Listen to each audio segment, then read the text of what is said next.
फल के आधार पर भी इसको बांटा है हमारे ऋषियों ने। जो फूल देती हैं उसको पुष्पवती कहा गया है, जो कली या अंकुरों में आती है उसको प्रसूमती कहा गया है, जो फल देने वाली है फलनी कहा गया है, बिना फल देने वाली है तो अफला कहा गया है। तो इस तरह से इन सबको बांटा गया है। और इसके जो उत्पत्ति स्थान है तो उसको भी बताया गया है कि उत्पत्ति स्थान कहाँ कहाँ है, यानी वनस्पतियाँ कहाँ कहाँ उत्पन्न होती हैं, इसकी भी ऋषि मुनियों ने खोज करके सब बताया है कि ये कहाँ कहाँ उत्पन्न होती हैं। कहता है कि कुछ पर्वत पर होती हैं, तो कुछ ज़मीन में होती हैं, तो कुछ औषधियाँ जो है जल में होती हैं, काई होती हैं, इसको शैवाल जिसको कहते हैं, अवक काई कहा गया है। नदी तालाब आदि में उत्पन्न होती हैं, समुद्र में उत्पन्न होती हैं। समुद्र में बहुत सारी औषधियाँ पाई जाती हैं, गोताखोर सब जा करके पता लगाए हैं। कुछ ज़मीन में खोद करके भी निकाली जाती हैं, ऐसे भी औषधियाँ हैं। कुछ खदानों से निकलती हैं, कुछ भूगर्भ से निकलती हैं। कुछ औषधियाँ जो हैं वो प्राणी हैं, यानी जीवों के सिंग उंग में होते हैं, यानी पशुओं के सिंग उंग में भी उत्पन्न हो जाते हैं, ऐसे भी है। तो कुछ औषधियाँ जो हैं वो जो है प्राकृतिक तत्वों से ही प्राप्त हो जाती हैं। अब ये जो औषधियाँ हैं इनको इस तरह से बांटा गया है, और जो यजुर्वेद में जो ये बांटा गया है, तो यजुर्वेद में, अथर्ववेद में, इन सब में बांटा गया है, दिखाया गया है। तो मैं थोड़ा सा रेफरेंस दे देता हूँ ताकि आपको। यजुर्वेद का 22वां अध्याय का 28वां मंत्र है, उसमें कहा गया वनस्पतिभ्यः मूलेभ्यः शाखाभ्यः पुष्पेभ्यः फलेभ्यः, इस तरह से इसको बांट दिया गया। अथर्ववेद का 8वां कांड का 7वां सूक्त का 12वां मंत्र जो है उसमें बताया गया है मधुम उन्मूलम अग्रम मध्यम पर्णम पुष्पम, इस तरह से उसको बांटा गया।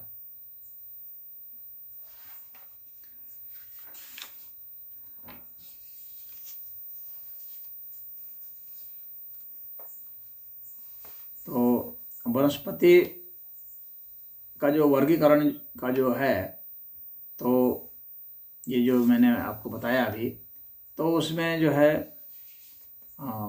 ऋग्वेद का जो मंत्र है, पहले भी मैंने वो मंत्र पढ़ दिया था, उसमें उसका पहले से जो 3 युग पहले देवताओं से हुआ था।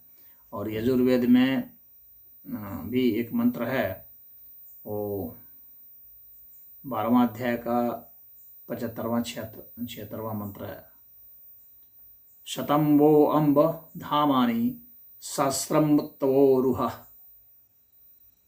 ये यजुर्वेद का मंत्र है। तो उसमें इस तरह से कैटेगरी बनाई करके बताई गई है हम लोग को।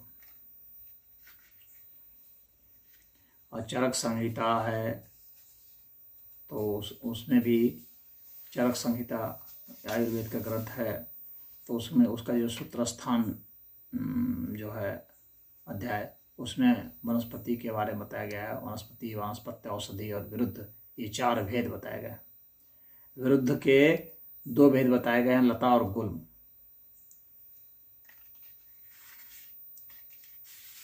तो इस तरह से कैटेगरी इनकी बनाई गई है।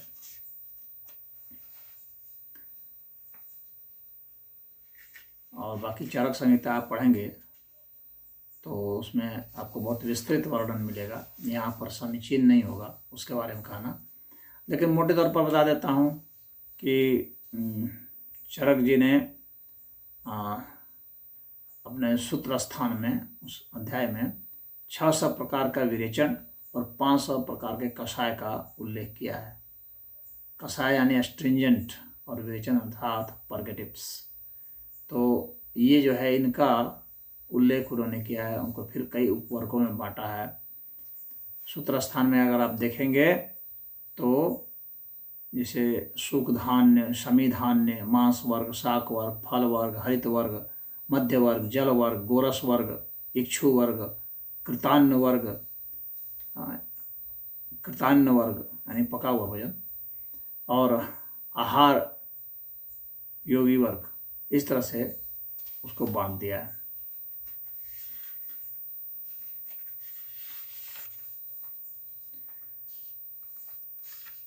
कई और भी जो हैं ग्रंथ, तो उन्होंने अलग अलग कैटेगरी बनाई है, लेकिन यहाँ पर हम लोग उनकी बहुत चर्चा नहीं करेंगे क्योंकि काफ़ी लंबी हो जाएगी और जो है बहुत आयुर्वेद का यहाँ पर बहुत विस्तार नहीं करना है, लेकिन फिर भी संक्षेप में गुणों के आधार पर भी जो बांटा गया है, तो आपको बता दूं, दध्रुग्ण कहा गया है, यानी जो दाद को ख़त्म करता है वैसों को दध्रुग्ण कहा गया है। बवासीर नाशक को अर्शोघ्न कहा गया है। कुष्ठ नाशक को कुष्ठनाशिनी कहा गया है। दांत साफ करने वालों को दंत धावन कहा गया।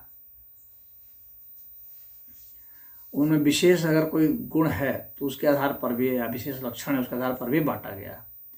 जैसे कि फेनिल के रूप में बांटा गया, जैसे रीठा जो है, रीठा जानते हैं जो बाल में लगाया जाता है, सोप बेरी जिसको कहते हैं, तो उस आधार पर किया गया है। चर्बिन है, चमड़ा छिलका जिसे कहते हैं, जैसे भोजपत्र हो गया, केला का छिलका हो गया, इस तरह से।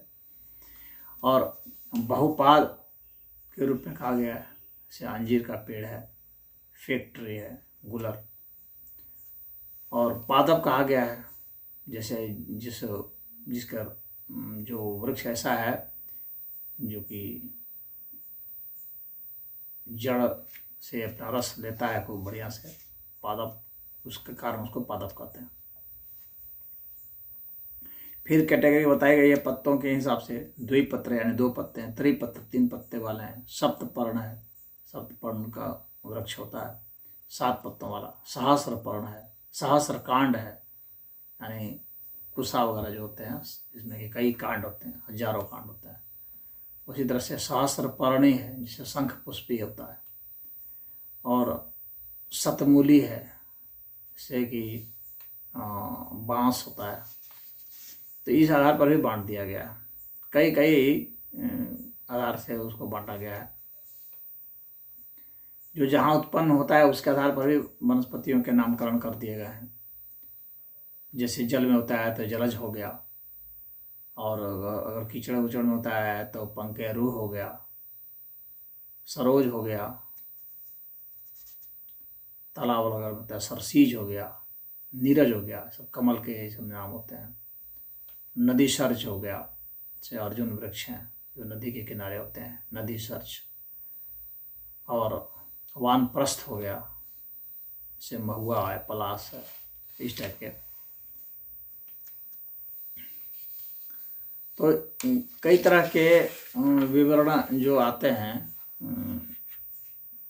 शोक को दूर करने के कारण जो है अशोक कहा जाता है, तो इस तरह से बताया गया है। धतुरा है जो शिव जी के ऊपर रखा जाता है, उसके कारण उसका नाम जो है शिव शेखर कर दिया गया। तो वो विस्तार से, तो कहने का मतलब हम लोग के वेद में विज्ञान की जो वनस्पति विज्ञान की जो है कई जो कैटेगरी होती है, तो उसके हिसाब से बहुत कुछ बताया गया है। आयुर्वेद वगैरह में बहुत ही ज़्यादा बताया गया है। वृक्षादनि नाम दिया गया है, वृक्षोपरि वृक्ष, जो पैरासाइट्स होते हैं, तो जैसे एक पेड़ के ऊपर एक छोटा सा पेड़ लग जाता है तो वृक्षादनि। तो अथर्ववेद जो है उसमें उसका नाम वंदना रखा गया है, जो परजीवी टाइप के जो पौधे होते हैं, दूसरे पेज में अंकुरित हो जाते हैं, उनको वृक्ष रूहा कहा जाता है। और जो दूसरे पर आश्रित होते हैं ऐसे को छिन्न रूहा कहा जाता है। जिसे मान लीजिए गिलोय वगैरह है, गिलोय का पौधा देखे होंगे। सेवाल हो जाता है, काई वगैरह तैत्तिरीय संहिता में भी कहा गया है। अवक कहा जाता है इसको काई जो है जैसे अलगे वगैरह है। कुकुरमुत्ता जो है मशरूम वगैरह, कुकुरमुत्ता, उसको छत्रक कहते हैं या छत्र भी कहते हैं। तो और बहुत सारी टर्मिनोलॉजी है। धान के डंठल को पलाल कहा जाता है, गोबर को से करिश कहते हैं, वहाँ से जो निकलते हैं उद्भिद कहते हैं। जैसे छत्रक जो है ना उसको उद्भिद भी कह दिया जाता है। पत्र कहा जाता है क्योंकि उसका पतन हो जाता है, पेड़ से गिर जाने के कारण पत्र कहते हैं। और उसमें हरा रंग होता है, इसके कारण पर्ण कहते हैं। हमारे ऋषि मुनियों को पता था कि इसमें जो है कुछ ऐसे तत्व हैं जिसके कारण ये हरे होते हैं पत्ते, उन्होंने उनका नाम पर्ण रखा है। और अगर एक डंठल में एकदम पूरा इस तरह से लगते हैं तो उसको वृद्ध कहा जाता है। नए नए कोपल निकलते हैं को पल्लव कहते हैं, किसलय कहते हैं। तो इस तरह से वनस्पति शास्त्र ने टर्मिनोलॉजी विकसित की है। काफ़ी विकसित टर्मिनोलॉजी है संस्कृत में, वनस्पति शास्त्र में, जिनमें पत्ते उत्ते निकलते हैं ऐसे जो शाखाएं हैं उनको विस्तार कहा जाता है। और चूहे के कान वाली जो पत्ते होते हैं उसे मुषपर्णी कहा जाता है। आयुर्वेद में इसका बहुत प्रयोग होता है। फूलों के नाम भी उसी हिसाब से जो है भिन्न भिन्न भावनाओं को व्यक्त करने के आधार पर जो है उसका फूल का नाम है। सुमन है, प्रसून है। कली विकसित हो जाती है, उसमें सुकली, कलिका, कली, विकच, स्फुट, इस तरह से उसका नाम करते हैं। गुच्छे में फूल आते हैं तो गुच्छक कहते हैं, स्तवक कहते हैं। और जो डंठल टाइप में पूरे जो भर जाते हैं उसको वल्लरी कहा जाता है। मंजरी भी कहते हैं। बारीक बारीक से आम की जो है मंजरी होती है, छोटे छोटे छोटे छोटे फूल होते हैं एक ही में, या तुलसी की मंजर होती है।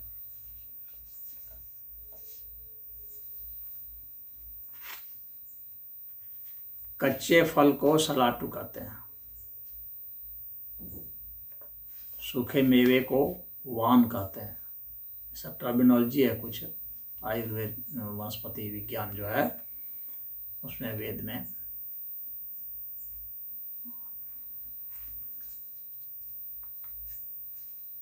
अब वहाँ समय जो है उस जमाने में भी उसके कौटिल्य का जो अर्थशास्त्र है उसे मिलता है कि वे सब जो है इसके भी अध्यक्ष बनाते थे, अधिकारी बनाते थे। तो सीताध्यक्ष वगैरह उसको बोलते थे। कृषि के भी अध्यक्ष होते थे।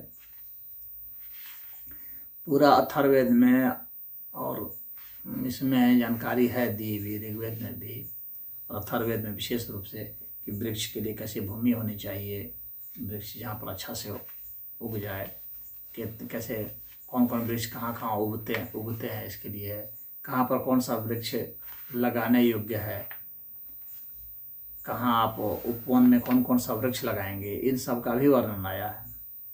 कहाँ नीम लगाएंगे, कहाँ अशोक लगाएंगे, कहाँ पुनाक लगाएंगे, कहाँ सिरिस लगाएंगे, कहाँ प्रियंगु लगाएंगे।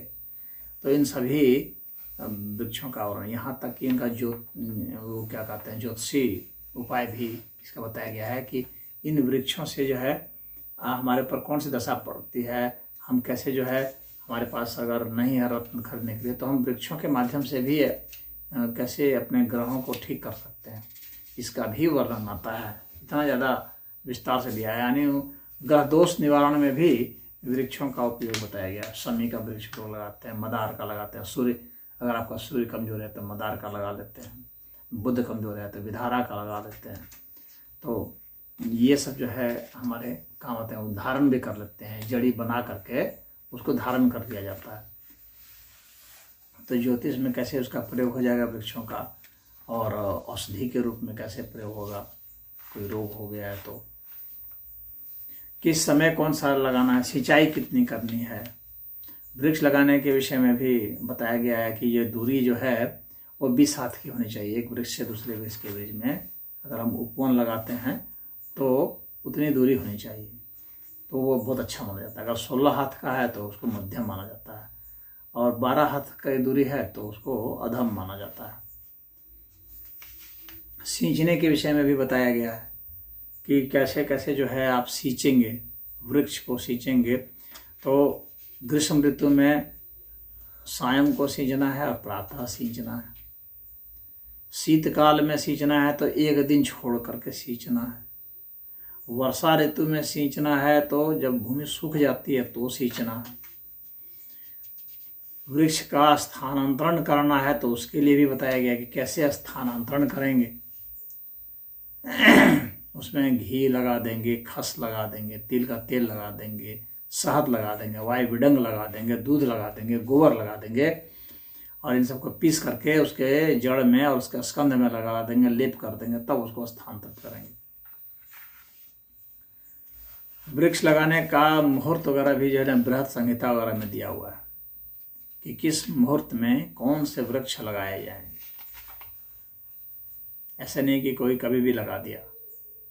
हर मौसम के, हर ऋतु के वृक्ष अलग होते हैं, उसमें ही वो अच्छे से पकड़ते हैं, अच्छे से लगते हैं।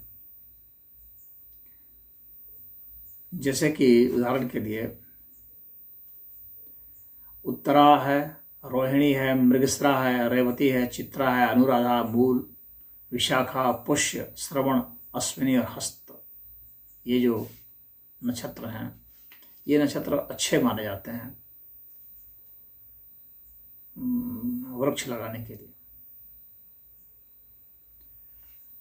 और शिशिर ऋतु में भी कुछ वृक्ष लगते हैं, और कलमी वृक्ष अगर लगाना है तो उसके लिए भी ऋतु बताए हैं, मार्गशीर्ष महीने में और पौष महीने में कलमी वृक्ष लगाना है, यानी हेमंत ऋतु में लगाना है।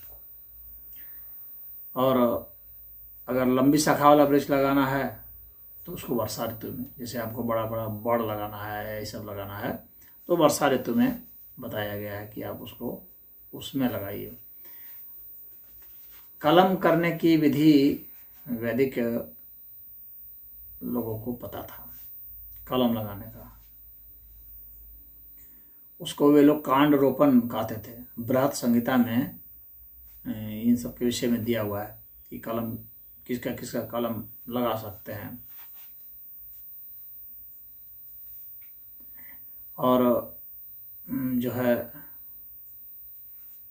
डाली लगा लगा करके कांड रोपण कर सकते हैं, डाली लगा लगा करके। तो उसका उन जो वृक्ष है, जैसे अशोक का है, चाहे कटहल है, चाहे केला है, जामुन है, लकुच है यानी बढ़ल, या अनार,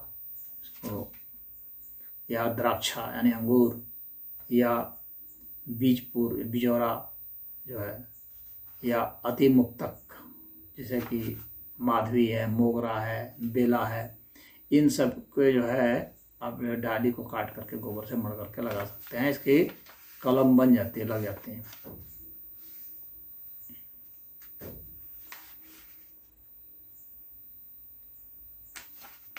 बृहद संहिता में ये दिया हुआ है।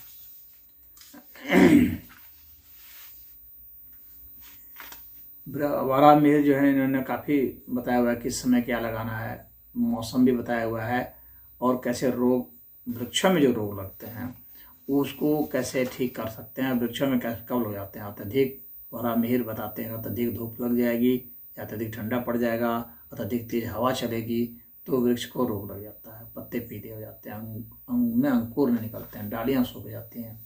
तो ये हम लोग के आयुर्वेद में बताया गया है।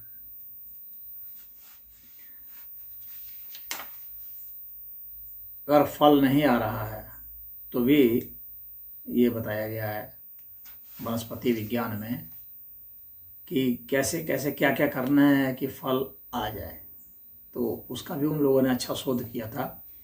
तो वो बताते हैं कि अगर फल नहीं आ रहा है तो कुल्थी ले लीजिए, कुल्थी एक दाल होती है, कुल्थी ले लीजिए, उड़द ले लीजिए, वो भी दाल होती है, मूंग ले लीजिए, वो भी दाल होती है, और फिर तिल ले लीजिए जो कि तिलहन होता है, और जौ ले लीजिए जो अन्न होता है। इन सबको मिला करके दूध में औंटा दीजिए और उसके बाद दूध को ठंडा करके उसी से उस वृक्ष को सींचिए तो फल फूल काफ़ी आएगा।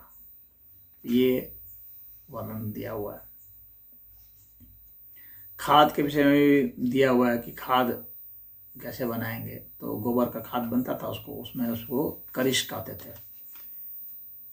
अथर्ववेद में इसका वर्णन आता है, गोबर को करिश का उल्लेख आता है। शतपथ ब्राह्मण में भी आता है, गोबर को वहाँ गोमय कहा गया है। ऋग्वेद में भी गोमय कहा गया है गोबर को। तो उसको आता है कि कैसे कैसे जो है उसका खाद बनाएंगे। अथर्ववेद में इसका एक मंत्र मिलता है कि गोबर की खाद से। अथर्ववेद का जो तीसरा कांड है उसका जो है 14वां सूक्त का जो तीसरा मंत्र है उसमें बताया गया अस्मिन गोष्ठे करिषिणि, इस तरह से आता है। और जो गोबर बनाने का जो वर्णन आता है कि वो कृषि में बहुत उपयोग है, और उसमें अथर्ववेद में बताया जा रहा है कि क्या कैसे बनाना है आपको। तो कहते हैं कि भूसा ले लीजिए, जौ का भूसा ले लीजिए, इसको पलाली कहा जाता है, उसको ले लीजिए, और तिल पिंजी ले लीजिए, यानी तिल की जो खली है, ऑयल केक, उसको ले लीजिए, और इन दोनों का मिश्रण कर दीजिए और जो है इसको डाल दीजिए। ये पेड़ों की नई और पुरानी दोनों जो है पेड़ों की परेशानी को यह दूर करता है। और बृहद संहिता में तो बहुत विस्तृत वर्णन है कैसे कैसे जो है औषधि बनाएंगे, जिससे कि पेड़ों पर छिड़काव हो जाए, वनस्पतियों पर छिड़काव। आजकल जो पेस्टिसाइड्स वगैरह आते हैं ये तो बहुत खतरनाक होते हैं, इससे जो है हम लोग को दिक्कत हो जाती है। खाते हैं तो पेस्टिसाइड जल्दी हजम नहीं होगा और वो जल्दी टूटता नहीं है, कैंसर भी कारक होता है। तो इसलिए जो है ऑर्गेनिक खेती आजकल सुन रहे होंगे, तो पहले तो ऑर्गेनिक खेती ही होती थी, तो आज भी अब फिर ऑर्गेनिक खेती किए जा रहे हैं और काफ़ी ज़्यादा उसका महत्व तो अब बढ़ गया है। महंगे भी आते हैं ऑर्गेनिक जो भी होंगे, क्योंकि और स्वादिष्ट भी बहुत होता है वह, और निरोगी काया देता है। तो ऑर्गेनिक पेस्टिसाइड्स कैसे बनाए जाएं और ऑर्गेनिक खाद जो है वो कैसे बनाया जाए, कैसे जो है जो केंचुआ वगैरह है उसके ज़रिए जो है बनाते हैं, आजकल बिक रहे हैं, लेकिन उस समय जो है बनाया जाता था उसका सारा विवरण दिया हुआ है कि कैसे कैसे आप जो है ऑर्गेनिक खाद बना सकते हैं। तो अब जो अगला भाग जो इसका है वह फिर बताया जाएगा अगला वीडियो में, क्योंकि वीडियो बहुत लंबा हो गया। तो इसमें इतना ही। हरि ओम।